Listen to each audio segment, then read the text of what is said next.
1938 по 1943 год тюрьма мечети была следственный изолятор.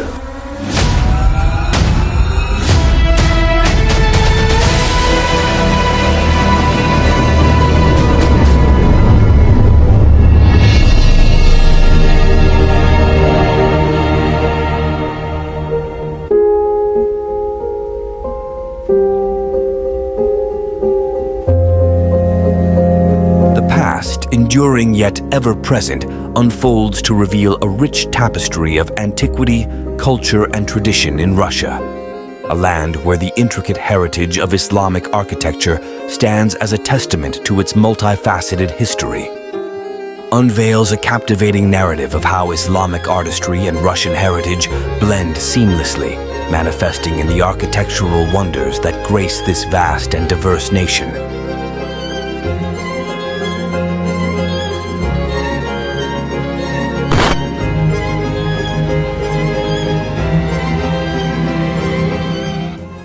Spanning the immense expanse of Eurasia, Russia stands as the world's largest nation, bridging the continents of Europe and Asia. Bordered by 14 countries, from Norway and Finland in the northwest to China and North Korea in the southeast, Russia's vast landscapes are as diverse as its cultural heritage, where vibrant Islamic heritage thrives, rooted in centuries of history and tradition. Located in the southernmost part of Russia, Dagestan lies along the western shores of the Caspian Sea. This culturally rich republic is home to the ancient city of Derbent, a historical crossroads that has witnessed the confluence of Islamic civilization for over a millennium. Timeless Treasures explores the heart of Dagestan, where a centuries-old mosque in Russia represents the continuing Islamic traditions in this region. Masjid Juma of Derbent. А что касается города Дербента, здесь есть старая часть города. И этой старой части города, которые построены, все мечети построены шейхом Абу Муслимом, который он пришел сюда в 110-115 году хиджры. For centuries, the Masjid Juma has been a symbol of spiritual devotion and a significant cultural heritage of Derbent. This architectural marvel dates back to the 8th century, making it one of the oldest mosques in Russia and the entire Caucasus region. This ancient mosque is protected under the Russian Federation and was declared as one of the UNESCO World Heritage Sites. The users of the mosque consist of Muslims with Shia and Sunni backgrounds. They pray and live together in harmony through compromise. Prayer schedules are done in rotation to satisfy the needs of both Sunni and Shia Muslims in the mosque. The arrival of Islam in Russia, particularly in the region of Dagestan and the city of Derbent, was a result of a complex interplay of historical events and cultural interactions. During the Sassanid era, Derbent emerged as a crucial hub on the Silk Road, fostering trade and cultural exchanges that laid the groundwork for the region's religious evolution. The intricate network of the Silk Road provided a pathway for the introduction of new ideas and beliefs, including Islam, to different regions, with Dagestan benefiting from this cross-cultural exchange. The expansion of the Arab Caliphate brought Islamic influence to the region, with the legendary tale of the slaughter of the goat leading to the victory of the Muslims in ruling the area. This symbolic moment marked a significant turning point in Derbent's religious history, shaping its identity for generations to come. Maslama, a respected merchant and key Islamic figure, played a vital role in spreading the teachings of Islam along the Silk Road, enriching Derbent's cultural landscape and contributing to the growth of the Muslim community through his travels and connections. Under the Umayyad Empire, the establishment of the 7 mosques in Derbent, including the Masjid Juma, solidified Islam's presence in the region, serving as pillars of worship, education, and community cohesion. These mosques became not only places of spiritual reverence, but also centers for cultural exchange and learning, further enriching Derbent's religious and historical heritage.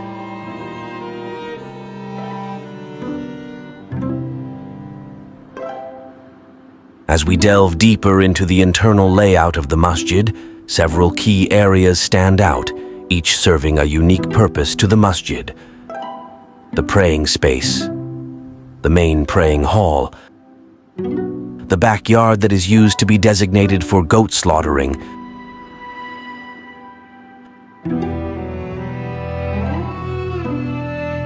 the mezzanine floor, and the imam's room. The use of material for Juma Mosque was mostly kept the same throughout the entire lifespan. The Juma Mosque's walls consist of two different types of materials, which are brick and shell stone. The exterior of the mosque uses shell stone, a sedimentary rock from the seabeds of the Caspian Sea, while the interior uses second-class burnt clay bricks, imported originally from Constantinople. The floor consists of 3 layers, which are the shell stone floor on the bottom layer, the timber board flooring on the middle layer, and the knotted woolen carpets on the top layer. When the building was first built, the dome was originally green and made out of a stone material. The original main entrance to the mosque was located on the east side of the masjid. When the renovation of the madrasa was completed in the year 1474, the main entrance was relocated on the north side of the masjid due to the addition of a main gate to the mosque's compound.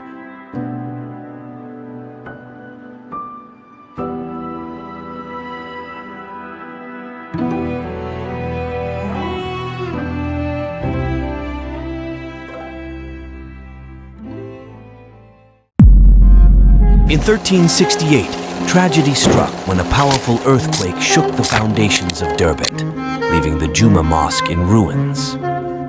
Yet, amidst the rubble and despair, a beacon of hope emerged. In the aftermath of the earthquake, Sufi mystics, inspired by their deep spiritual connection to the land, came together to plant a young sycamore tree in the courtyard of the Juma Mosque.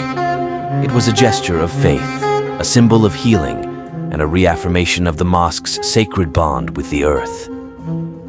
Over the decades, the Caucasus tree has grown and flourished, its roots intertwining with the rich history and culture of Derbent. Today, it stands as a living testament to the resilience of the people and the enduring spirit of Sufism. As the sun sets over the Juma Mosque in Derbent, the legacy of the Caucasus tree continues to inspire, reminding us of the power of faith, the resilience of the human spirit, and the enduring bond between nature and civilization.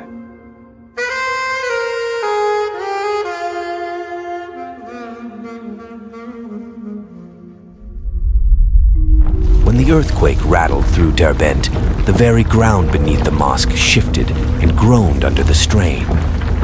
The once majestic dome, a symbol of spiritual strength, tragically crumbled and fell, echoing the sorrow of the earth below.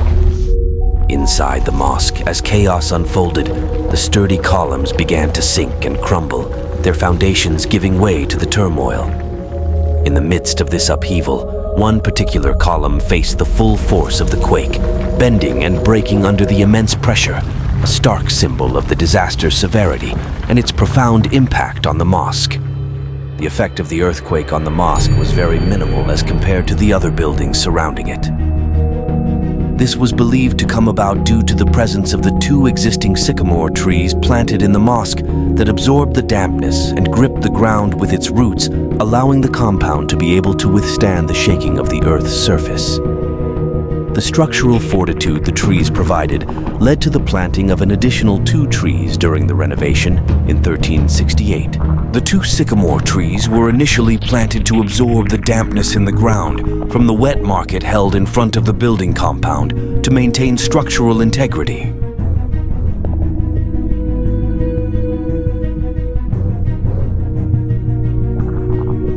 After the earthquake in the 14th century, the mosque was renovated to restore all the affected parts of the mosque. The renovation was led by the architect Tajuddin from Baku from the year 1368-1369. When the building was first constructed in the year 734, the floor material was the same as the building walls, which was shell stone. However, due to the earthquake, some areas of the mosque's stone layer have cracked, leaving it exposed to the soil below. Due to this reason, the stone floor was covered up with timber floorboards during the renovation of the mosque by Tajuddin. Therefore, in the year 1369, the mosque was already equipped with timber flooring and carpet coverings. After the same earthquake, the dome that was originally constructed from stone and the area beneath it experienced some damage. During the renovation by architect Tajuddin in the year 1368, the dome was restored and covered by a protective layer of lead.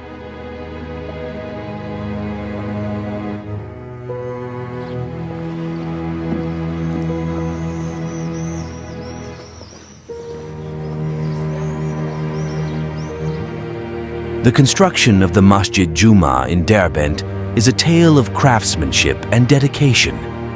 It all begins with laying a strong foundation using reinforced concrete to provide a stable base for the mosque. The flooring of the mosque consists of 3 layers, each made of different materials. The bottom layer utilizes sturdy shell stone flooring, while the middle layer is crafted from timber boards, giving a warm and welcoming feel. The top layer is adorned with knotted woolen carpets, adding a traditional touch to the mosque's interior. As the walls of the mosque rise, they are built using resilient materials like burnt clay, brick, and shellstone. These materials not only support the structure but also help define the sacred space within the mosque. The combination of these durable materials gives the mosque its unique character, blending strength with spiritual significance. Inside the mosque, a series of arches and columns rise up, providing structural support and defining the architectural space. The prayer hall showcases a total of 82 columns, with 41 columns on each side, creating a symmetrical and harmonious layout. Within the main prayer hall, there are 4 central columns positioned strategically to uphold the weight of the dome and emphasize the central focal point of the space. The roof facade of the mosque, adorned with a grand dome constructed from metal decking, displays elaborate designs and embellishments that pay tribute to the abundant architectural legacy of the region. The interior finish of the dome, meticulously crafted from shellstones, serves as a testament to traditional artisanship and meticulous attention to detail. This exquisite craftsmanship elevates the mosque's aesthetic charm, adding to its visual magnificence and confirming its importance as a sacred space for worship and community congregation. Every little detail, from the patterns on the walls that were constructed also using the material of shellstones, tells all the secret tale. The decorations reflect the mosque's cultural and spiritual significance. The doorways, with their elegant arches and decorations, welcome everyone into the mosque, inviting them to reflect and find peace in a place of prayer.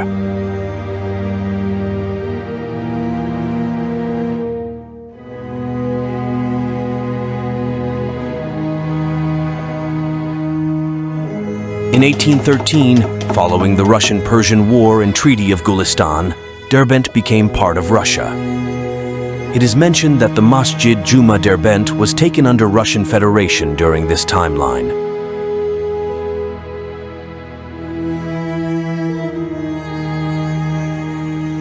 During the darkest days of Soviet repression, mosques across the land faced the threat of closure, their sacred spaces desecrated and their voices silenced. But in the face of adversity, a courageous few dared to defy the authorities and stand up for their beliefs. At the forefront of this struggle was the Dewan Ulama, a council of learned scholars and dedicated believers who refused to surrender their faith in the face of persecution. Recognizing the importance of the Juma Mosque as a spiritual sanctuary and a symbol of Islamic heritage, they resolved to fight for its preservation, as international pressure mounted on the Soviet authorities to respect the rights of religious minorities.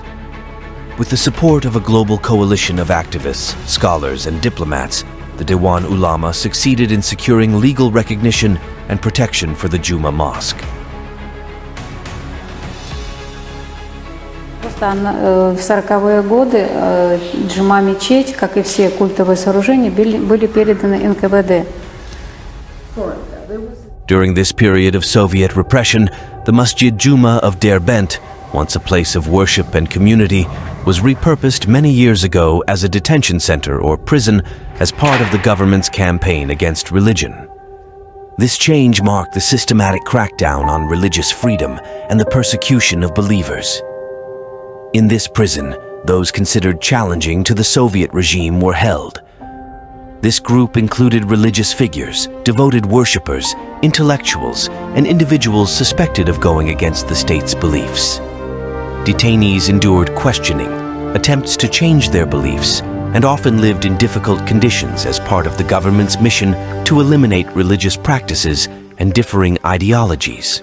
1938 по 1943 год в джума-мечети была следственный изолятор.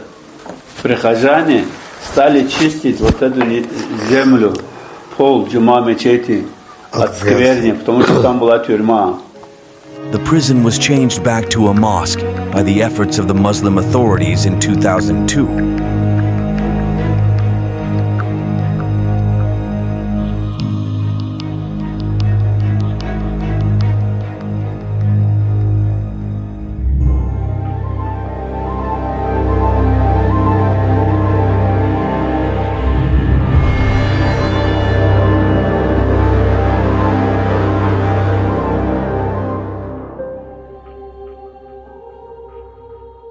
Going through the morphologies of the Masjid Juma from the earliest time until the present, Maslama ibn Abd Malik in 734 AD is credited with founding the Masjid Juma in Derbent on the site of an old church basilica, marking the early development of this sacred structure. The mosque initially took shape as a simple rectangular building when Maslama turned it into a mosque. The original design featured a pitched roof in line with the architectural norms of the era, without any dome structure. Fast forward to the 14th century, when an earthquake inflicted damage upon the mosque, necessitating renovation work in 1368-1369. Tajuddin, the chief architect assigned to the restoration project, not only addressed the earthquake-related damages, but also enhanced the mosque by introducing a dome structure. As part of the renovations, 2 sycamore trees were planted in front of the mosque compound.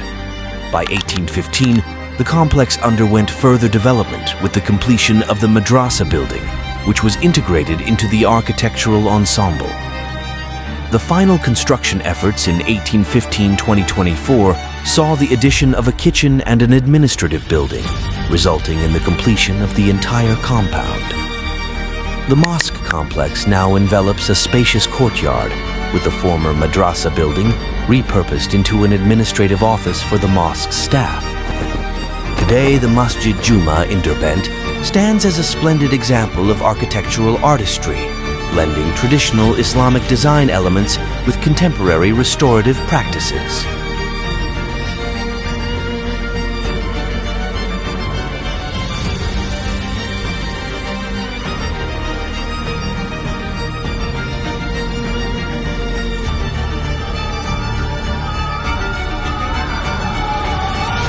As the call to prayer echoed through the air, the faithful gathered within the walls of the mosque, seeking solace and connection to the divine. The serenity of the prayer halls and the beauty of the courtyard reflected the spiritual essence that permeated every corner of this sacred space. Through wars and conquests, the Masjid Juma stood unwavering, a beacon of hope and resilience for the people of Derbent. Each brick and archway bore witness to the stories of generations past, preserving the memory of those who had sought solace within its hallowed halls. Today, as sunlight filters through the ornate windows and bathes the mosque in a golden glow, we are reminded of the enduring legacy of this architectural marvel. The Masjid Juma of Derbent continues to inspire awe and reverence, a living reminder of the deep-rooted history and unshakable faith of the people who built it.